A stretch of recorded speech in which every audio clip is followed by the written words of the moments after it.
নমস্কার, আপনারা দেখছেন আভাস নিউজ। আপনাদের সঙ্গে রয়েছি আমি অর্পিতা। শুরু করছি সংবাদ। ভারী বৃষ্টিতে সবং সহ পশ্চিম মেদিনীপুরের একাংশে বন্যা পরিস্থিতি দেখা দিয়েছে। এই অবস্থায় বৃহস্পতিবার সবংয়ে গিয়ে সেখানকার পরিস্থিতি আকাশপথে ঘুরে দেখলেন মুখ্যমন্ত্রী শুভেন্দু অধিকারী। প্রশাসনিক কর্তাদের সঙ্গে বৈঠক করে একগুচ্ছ নির্দেশও দিয়েছেন। পরে মুখ্যমন্ত্রী ঘোষণা করেন এখানে বন্যার কারণে 2 জন মারা গিয়েছেন, তাদের পরিবারকে 9 লক্ষ টাকা করে ক্ষতিপূরণ দেওয়া হবে। শুধুমাত্র সবং ব্লকেই 3200টি বাড়ি ক্ষতিগ্রস্ত হয়েছে, সেই সব পরিবারকে 30,000 টাকা করে দেওয়া হবে। পশ্চিম মেদিনীপুরে রবিবার থেকে বৃষ্টি শুরু হয়েছিল। ভারী বৃষ্টি হচ্ছে সোমবার। মঙ্গলবারও দফায় দফায় বৃষ্টি হয়। তার জেরে কেলেগাই সহ একাধিক নদীর জলস্তর বেড়ে কোথাও বিপদসীমা, কোথাও চরম বিপদসীমা ছাড়িয়েছে। পাড় ছাপিয়ে জল ঢুকেছে জনবসতি এলাকায়। বৃহস্পতিবার অবশ্য মুখ্যমন্ত্রী জানিয়েছেন কেলেঘাইয়ের জলস্তর এখন বিপদসীমার নিচে। যারা ত্রাণ শিবিরে আশ্রয় নিয়েছিলেন তাদের 5 দিনের রেশন দিয়ে বাড়ি ফেরানো হয়েছে। শুভেন্দু বলেন পুলিশকেও আলাদা করে টাকা দেওয়া হয়েছে, তারা যাতে জলবন্দী মানুষের বাড়িতে রেশন এবং খাওয়ার জলের 20 লিটারের জার পৌঁছে দিতে পারেন। আকাশপথে 5টা গ্রাম পঞ্চায়েত দেখেছি, পর্যালোচনা করে যা নির্দেশ দেওয়ার দিলাম। 10টা সাপে কাটার কেস এসেছে, প্রত্যেককে বাঁচিয়ে ফিরিয়ে দিতে পেরেছি। স্বাস্থ্য দপ্তর ভালো কাজ করেছে। বৃহস্পতিবার থেকে প্রধানমন্ত্রী শস্য বিমার শিবির শুরু হচ্ছে বলেও জানান মুখ্যমন্ত্রী। বলেন আজ থেকে ধান চাষিরা সেখানে নাম লেখাতে পারবেন। মাদুরকাঠি বিমার আওতায় নেই।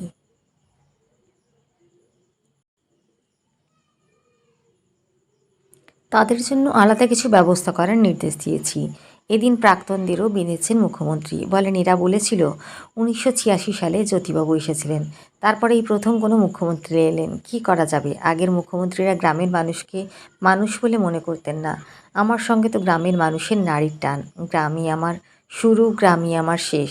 রাজেশ মাহাতো স্বাধীন দায়িত্বপ্রাপ্ত রাষ্ট্রমন্ত্রী, তাকে এখানে রেখে দিয়ে গেলাম, আরও 2 দিন থাকবেন, সকলকে বাড়ি না ফিরিয়ে দেওয়া পর্যন্ত, শস্য বিমা তালিকা তৈরি না হওয়া পর্যন্ত। সবং থেকে হুগলির আরামবাগে যাবেন বলে জানিয়েছেন মুখ্যমন্ত্রী। তারপরে তাঁর যাওয়ার কথা উত্তরবঙ্গে। বলেন আরামবাগে বন্যা হয়নি, কিন্তু ডিভিসির জল এলে তার প্রস্তুতি হিসেবে কী করা যেতে পারে সে ব্যাপারে পর্যালোচনা করব। তারপরে আমাকে বাগডোগরা যেতে হবে। কেন্দ্রীয় স্বরাষ্ট্রমন্ত্রী আসছেন বিকেলে।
চিৎকার করে দিকে কেউ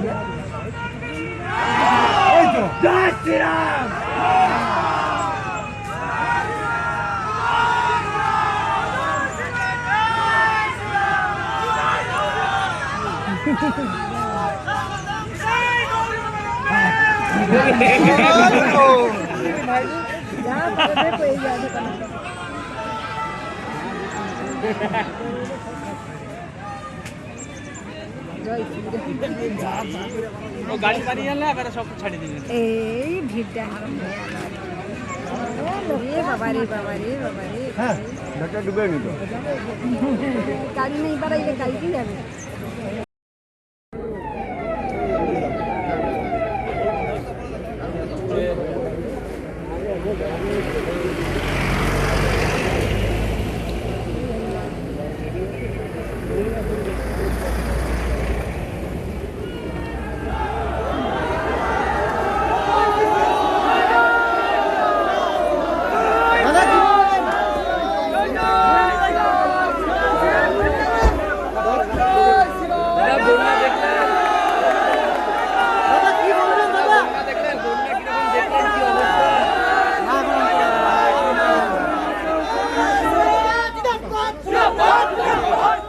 দাদা কি বলবেন দাদা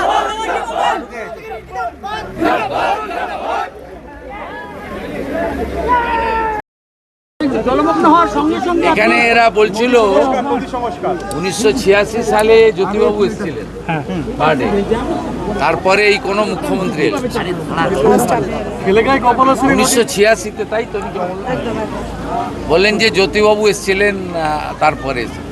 কারণ কি করা যাবে, আগের মুখ্যমন্ত্রীরা গ্রামের মানুষকে মানুষ বলে মনে করতেন না, আর আমার সঙ্গে তো গ্রামের মানুষের নাড়ির টান, তাই গ্রাম আমার শেষ, গ্রাম আমার শুরু, গ্রামই আমার শেষ।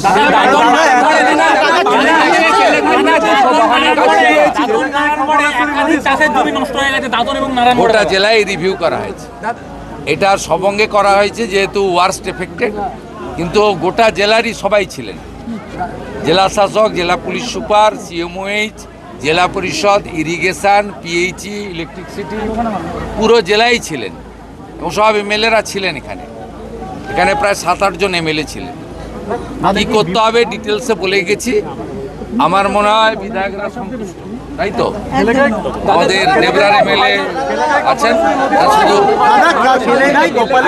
আর রাজেশ মাহাতো স্বাধীন দায়িত্বপ্রাপ্ত রাষ্ট্রমন্ত্রী, তাকে আমি রেখে দিয়ে গেলাম, আরও 2 দিন উনি থাকবেন সবাইকে বাড়ি না ফিরিয়ে দেওয়া পর্যন্ত, আর ক্রপ ইন্স্যুরেন্সের তালিকা তৈরি না হওয়া পর্যন্ত রাজেশ মাহাতো এখানে জেলা শাসককে নিয়ে মনিটরিং।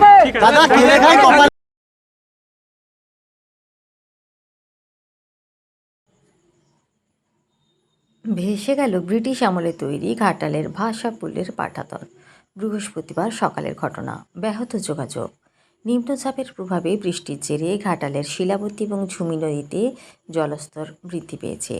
জলের তোড়ে নিমতলায় একটি বাঁশের সাঁকো ভেঙে গেলে সেই সাঁকোটি এবং পানা নদীর জল ভেসে এসে ভাষাপুলকে ধাক্কা মারে। এর ফলে ভাষাপুলের একটি অংশ ভেসে যায়। এর ফলে ব্যাহত হয় যোগাযোগ ব্যবস্থা, কারণ এই পুল দিয়ে প্রচুর মানুষ যাতায়াত করেন। ভাষাপুলের ওই পাটাতনটি উদ্ধার করার জন্য সাথে সাথে ভাষাপুল রক্ষণাবেক্ষণের কর্মীরা ব্যবস্থা নেন এবং বেশ কয়েক কিলোমিটার দূরে পাটাতনের অংশটিকে তারা উদ্ধার করেন। পরিস্থিতি স্বাভাবিক করার চেষ্টা চলছে।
জোরে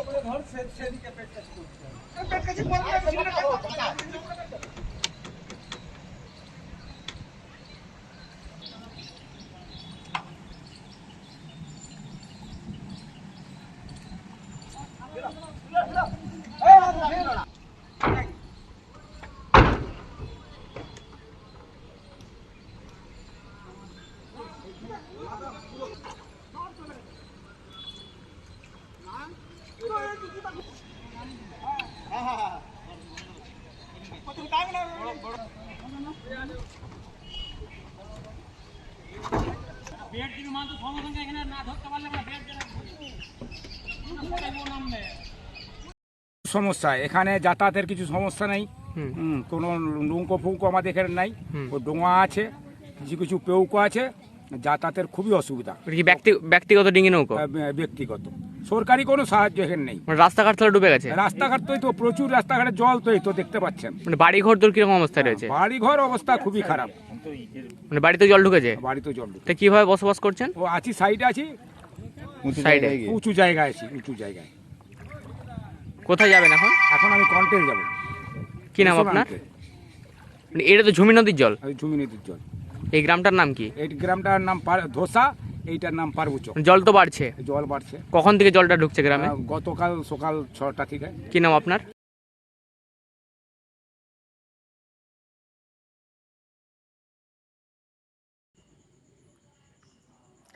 বৃষ্টি ও নদীর জলস্তর বাড়ায় প্লাবিত ঘাটাল ব্লকের বিস্তীর্ণ এলাকা। মনসুকা অঞ্চলে পার্বতী চক, প্রসাদ চক, ধোসা, চাঁদপুর সহ একাধিক গ্রামে হু হু করে ঢুকছে নদীর জল। প্লাবিত এলাকার প্রায় সমস্ত গ্রামীণ রাস্তাঘাট এখন জলের তলায়। পরিস্থিতি ভয়াবহ হয়, সাধারণ মানুষ কার্যত গৃহবন্দী। যাতায়াতের একমাত্র ভরসা এখন ডিঙি আর ছোট নৌকো। শুধু রাস্তাই নয়, বহু গৃহস্থের ঘরেও কোমর সমান জল ঢুকে পড়েছে, ভেসে গেছে চাষের জমি, নষ্ট হচ্ছে খাওয়ার ও পানীয় জল। যোগাযোগ ব্যবস্থা ভেঙে পড়ায় চরম দুর্ভোগে দিন কাটাচ্ছেন কয়েক হাজার গ্রামবাসী। দ্রুত ত্রাণ ও প্রশাসনিক সাহায্যের অপেক্ষায় দিন গুনছেন জলাবন্দী দুর্গত মানুষজন।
কটা আইন দিয়ে এসছে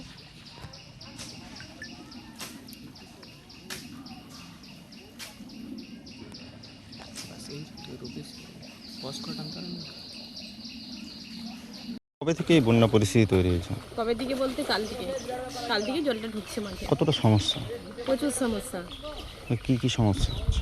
যাতায়াতের সমস্যা, খাওয়া দাওয়ার সমস্যা, বাচ্চাদের স্কুল প্রাইভেট বন্ধ হয়ে গেছে। বিশেষ মূল সমস্যা এটাই, বাচ্চারা স্কুল প্রাইভেট যেতে পারছে না, যাতায়াতের ব্যবস্থা বন্ধ হয়ে গেছে। খাওয়া যাদের নিচু জায়গায় ঘর, যার বাসস্থান থাকে, তারা অন্য লোকে যে ঘরতে আছে।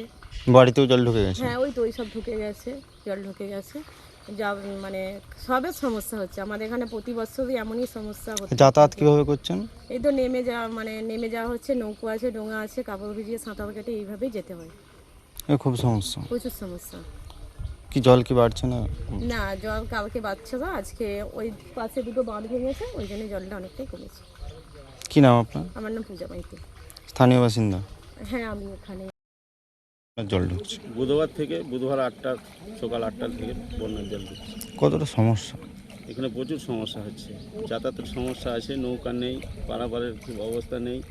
এখানে আপনার সজলধারার পানীয় জলের অবস্থা খারাপ, পাইপ লাইন ভেঙে গেছে, বাঁধের গা দিয়ে যে পাইপ লাইন গিয়েছিল সেই লাইনটা ভেঙে গেছে, হানা পড়ে গেছে, সেখানে পারাপার করা যায়নি। আজকে রিপেয়ারিং চলছে, সেখানে সাঁকো করা চলছে।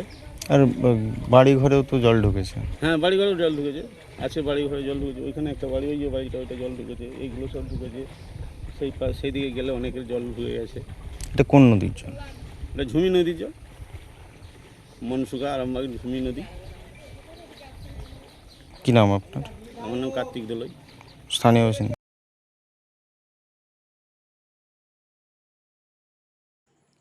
অন্নপূর্ণা ভান্ডার প্রকল্পে কথিত অনিয়ম এবং যোগ্য উপভোক্তাদের আবেদন আচমকা বাতিল করে দেওয়ার অভিযোগকে কেন্দ্র করে জামুড়িয়া বিডিও দপ্তরে জোরদার বিক্ষোভ দেখালেন স্থানীয় বাসিন্দারা। বিক্ষোভকারীরা বিডিও দপ্তরের মূল গেটে তালা লাগিয়ে নিজেদের ক্ষোভ প্রকাশ করেন। বিক্ষোভকারীদের অভিযোগ, প্রকল্পের সুবিধা পাওয়ার যোগ্য হওয়া সত্ত্বেও বহু প্রকৃত দরিদ্র উপভোক্তার আবেদন আচমকা রিজেক্ট করে দেওয়া হয়েছে। অন্যদিকে যারা প্রকল্পের সুবিধা পাওয়ার যোগ্য নন, তাদের পরিবারের সদস্যরা এই সুবিধা পাচ্ছেন বলেও অভিযোগ ওঠে। বিশেষ করে কয়েকজন পুলিশ আধিকারিকের পরিবারের সদস্যরা অন্নপূর্ণা ভান্ডার প্রকল্পের সুবিধা পাচ্ছেন বলে দাবি বিক্ষোভকারীদের। তাদের দাবি, এর আগে বহু উপভোক্তা নিয়মিতভাবে প্রকল্পের টাকা পেয়েছেন, কিন্তু চলতি মাসে আচমকাই তাদের আবেদন রিজেক্ট হয়ে যায়। রিজেকশনের কারণ জানতে সকাল প্রায় 10টা থেকেই তারা বিডিও দপ্তরে উপস্থিত ছিলেন। বিক্ষোভকারীদের অভিযোগ, বেলা 11:30 পর্যন্ত দপ্তরে কোনো আধিকারিক বা গ্রুপ ডি কর্মীকে দেখা যায়নি।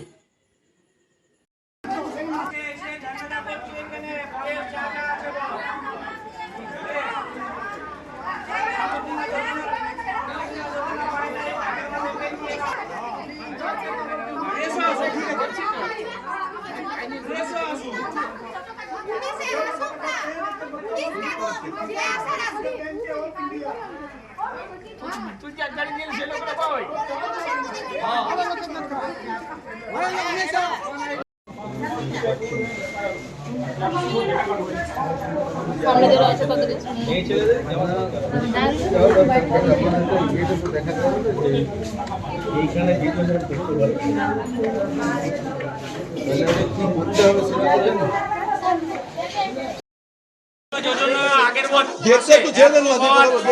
পেয়েছি টাকা, এই মাসে আবার হঠাৎ দেখছি রিজেকশন। এই রিজেকশনের কারণ জানতে আমরা 10টা থেকে এখানে উপস্থিত। কোনো আধিকারিক বা কোনো ডি গ্রুপ সেকশনের কর্মচারী কাউকেই আমরা এখানে দেখা পাইনি বিগত 11:30 তক। 11:30টায় যখন আমরা এখানে গেট বন্ধ করে বসি, তখন আমাদের যারা পুলিশ কর্তারা আছেন তারা আসেন এবং এসে পরে আমাদেরকে হাঁটিয়ে পরে আশ্বাস দেন এবং জয়েন্ট বিডিও স্যার এই মুহূর্তে আসছে। কিন্তু গল্প হচ্ছে যে যারা পাওয়ার যোগ্য, এখানে যতগুলি আছে দেখে মনে হয় না কেউ বিশাল ধনী করে, তারা পাওয়ার যোগ্য, তারা কেন পাচ্ছে না এটা তো প্রত্যক্ষ কারণ দেখাতে হবে। এমন অনেক উদাহরণ আছে যেখানে পুলিশ অফিসারের বউ তিনি পেয়েছেন অন্নপূর্ণা ভান্ডার বিগত 3 মাস ধরে। তাহলে পরে আমাদের মাননীয় মুখ্যমন্ত্রীর কাছে বড়জোরে অনুরোধ যে হয় দেন সবাইকে, না হয় সবারই বাদ দিয়ে দেন। আমাদের 35 বছরও দেখা, 15 বছরও দেখা, এই 110 দিনও আমাদের দেখা হচ্ছে। অভিজ্ঞতাটা খারাপ করে দেবেন নাই, কারণ আপনারা জনগণের ভোটে এসছেন এমন কোনো না।